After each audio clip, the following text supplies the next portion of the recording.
বিএনপির ভারপ্রাপ্ত চেয়ারম্যান তারেক রহমান ৩১ দফার মধ্যে রাষ্ট্র কাঠামো মেরামতের জন্য যে দফাগুলি দিয়েছে, শিক্ষার মধ্যে সবচেয়ে বেশি গুরুত্ব দিয়েছে। শিক্ষার বিরুদ্ধে গুরুত্ব দিতে গিয়ে উনি প্রথমে যে জিনিসটা করেছে যে আমাদের প্রত্যেকেরই কিন্তু প্রথম প্রাইমারি স্কুল থেকে আমাদের শিক্ষা জীবন শুরু হয়।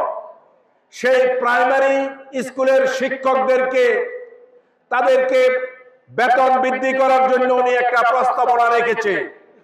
তারা যদি তাদের বেতনটা ঠিক মতো পায়, তাদেরকে সঠিকভাবে প্রশিক্ষণের মাধ্যমে একজন সুষ্ঠু উন্নত মানের শিক্ষক হিসেবে সৃষ্টি করার জন্য শিক্ষকদের জন্য প্রশিক্ষণের ব্যবস্থা করেছে, যাতে করে আমাদের যে ভিত্তিটা প্রাইমারি, সেখান থেকে যদি এই জাতিকে সঠিকভাবে তুলে ধরতে পারে, পরবর্তীতে যখন এরা হাই স্কুলে যাবে, কলেজে যাবে, বিশ্ববিদ্যালয়ে যাবে, তাদের পড়ালেখার জন্য আর ব্যাঘাত ঘটবে না।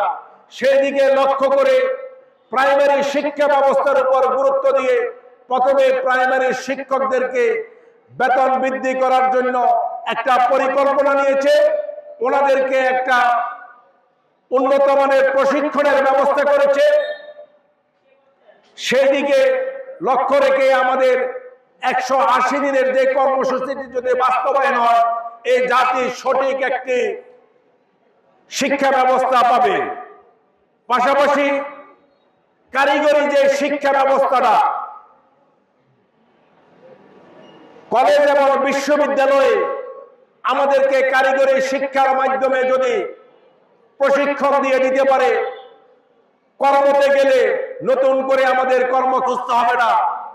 স্কুল কলেজ শেষ করে যখন আমরা বিশ্ববিদ্যালয়ে যাব, সেখানে আমাদেরকে কর্মের ব্যবস্থা হয়ে যাবে যদি আমরা কারিগরি শিক্ষা ব্যবস্থার মাধ্যমে নিজেকে সঠিকভাবে গঠন করে নিতে পারি।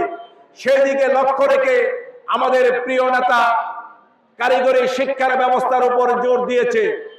জাতীয়তাবাদী ছাত্র দলের প্রতিটি নেতা কর্মীদেরকে নিজেদেরকে প্রশিক্ষণ নেওয়ার জন্য যে সুষ্ঠু এবং সুন্দর শিক্ষার পরিবেশ ব্যবস্থা যাতে ক্যাম্পাসে থাকে, জাতীয়তাবাদী ছাত্র দলের প্রতিটি নেতা কর্মীদেরকে আমি লক্ষ্য রাখার আহ্বান জানাবো যে ভবিষ্যতে যাতে একটি সুন্দর সমাজ গঠন লক্ষ্য করার জন্য ছাত্র দলের প্রতিটি নেতা কর্মী মাদকের বিরুদ্ধে সোচ্চার হয়।